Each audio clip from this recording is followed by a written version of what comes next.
Igor, se a gente faz um recorte desses 3 primeiros anos que vocês foram testando ali e trocando figurinha, deu preju, empatou? Como é que foi esse começo até entender qual era o produto? E aí eu queria que você Uhum. contasse quando é que você sentiu o cheiro que o subnicho estava melhor do que a amplitude dos assuntos que vocês estavam Sim, mexendo. eu acho muito interessante essas histórias de começo, né? Porque realmente são momentos assim de muitas descobertas, desafios e muitos perrengues, né? Como Aham. costumam dizer aí. A gente começou a empresa do jeito como não se recomenda começar hoje, né? Sem saber o que fazer. A gente tinha muita energia, muito conhecimento, a gente tinha capacidade de se sustentar e sustentar uma pequena empresa vendendo esse conhecimento como consultoria.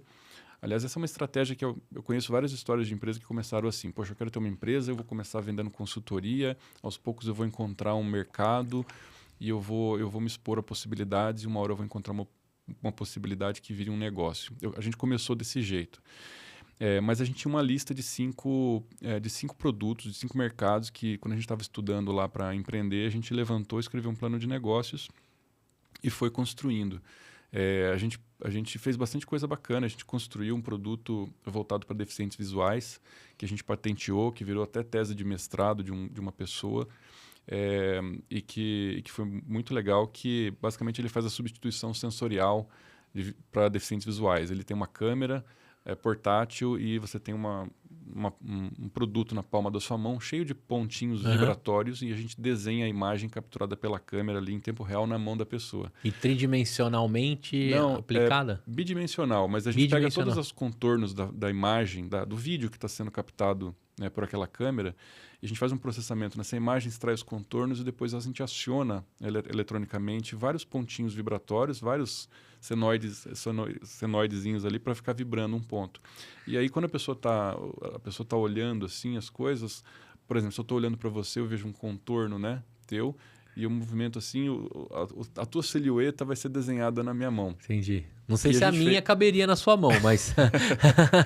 Mas era nesse nível, assim, e tinha muita coisa, muita tecnologia nesse produto, processamento de imagens, Que acionamento. legal. Isso há A parte quantos meca... anos atrás? Isso foi em 2009, 2009 que a gente fez isso. A gente tá falando de que Visual Recognition nem se falava, né? Que É, hoje dá pra se usar um monte de coisa, a né? gente tinha muita experiência nesse negócio de eletrônica e vídeo, processamento de imagens e tudo mais, e a gente tentou transformar isso num produto. E por mais interessante e legal que fosse, ele não encontrou o encaixe de mercado, era muito caro, né? E a gente não conseguiu achar parcerias para distribuição, então a gente ficou frustrado e foi para a segunda opção. E a gente foi fazendo, era uma coisa voltada para DVRs, essa segunda opção. A gente começou a desenvolver, viu que não era isso, depois a gente foi para a terceira opção, era um mercado de educação à distância, e a gente começou a desenvolver as tecnologias que existem até hoje, né?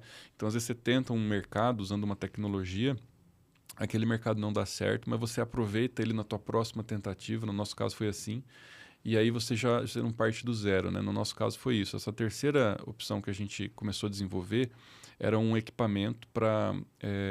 na época tinha muita questão do centro de educação à distância presencial. Então, tinha um professor aqui em São Paulo e 500 unidades de aprendizado espalhadas pelo interior do país, com uma TV, uma sala de aula e uma TV. E a gente desenvolveu um equipamentozinho, que inclusive a gente usa até hoje, como se fosse um set-top box conectado na internet, que baixa a aula e tem uma usabilidade ali para o Uhum. professor, para o instrutor local, na cidade do interior, por exemplo, fazer o conteúdo ser exibido. Isso lá para 2010, né?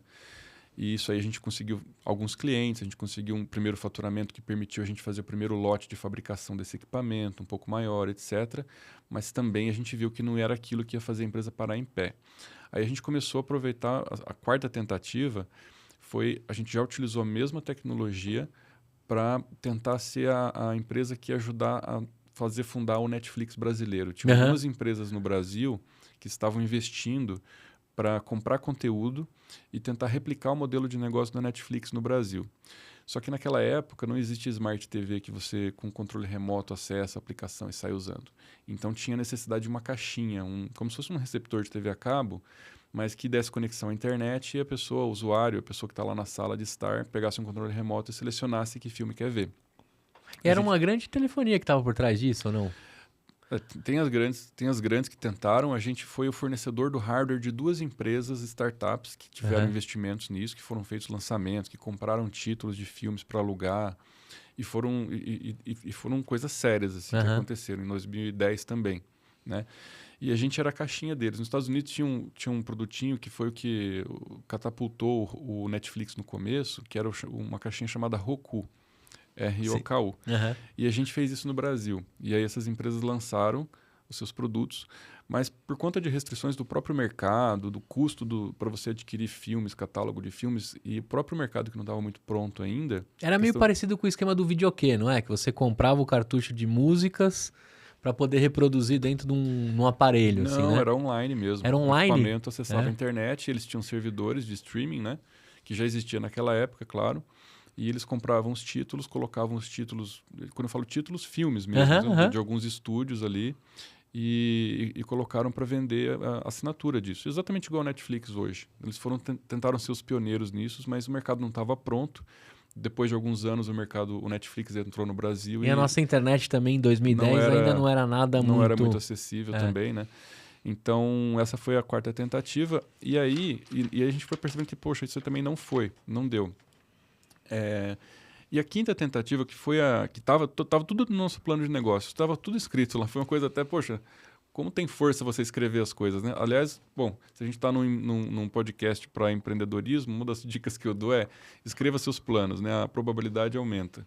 Alguma coisa acontece no nível quântico lá, talvez, que se você escrever alguma coisa, é mais provável dela acontecer.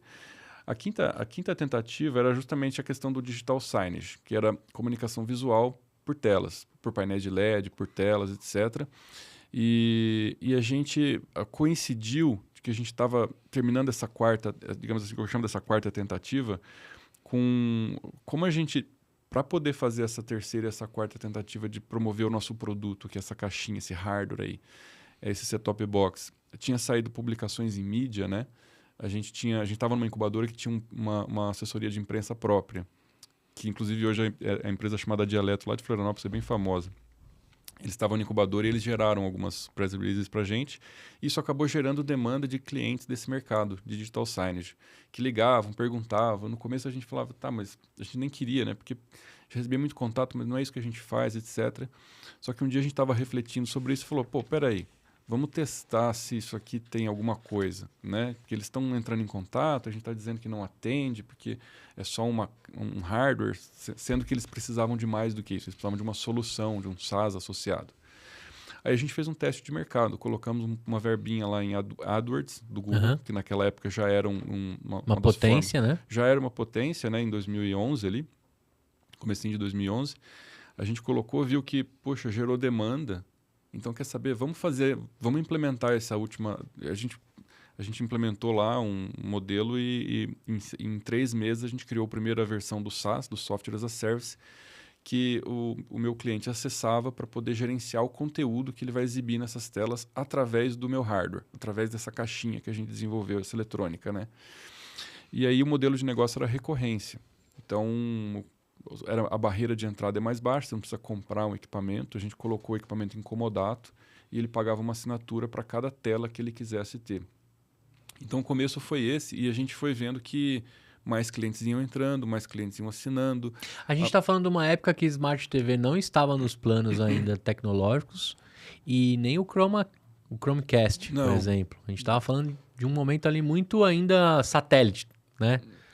Sinal por satélite nas TVs. Tinha muito projeto de digital signage. Signage eu não sei, mas de comunicação interna por TV corporativa naquela época se fazia por satélite, né? Acredito que até talvez ainda exista algum projeto assim, mas hoje é totalmente inefetivo fazer um projeto de comunicação interna, TV corporativa por satélite. Então, a gente começou a ter os primeiros clientes e começou a crescer, né? E ter uma receita recorrente ali. É só em 2011, 3 anos e meio depois de fundar a empresa. E, obviamente, você perguntou se a gente teve lucro. Nem sei se faz sentido esse conceito de lucro nesses primeiros 3 anos, porque, com certeza, digamos assim, foi um investimento enorme de tudo quanto é tipo tanto de recurso pessoal, que era pouco, porque a gente era recém-formado, então... Mas é mais o que a gente deixou de ganhar, digamos assim, trabalhando no mercado e mais, enfim, trabalhar como um maluco no começo. Mas vocês tinham um Prolabore, alguma coisa assim? Ou... A gente fundou a empresa e criou, obviamente ganhava um Prolabore da receita que a gente gerava vendendo consultoria. muito mais baixo do que a gente tinha potencial na época, Sim, né, sim. de conseguir ganhar. Então, esse era Vários engenheiros elétricos juntos. dava choque ali. Eram basicamente três. Eu, o outro fundador, o Eduardo, e o Eric, Legal. que é meu irmão e está comigo até hoje na liderança do nosso time Todos de são marketing. engenheiros mesmo? Eram três, Legal. três engenheiros eletricistas.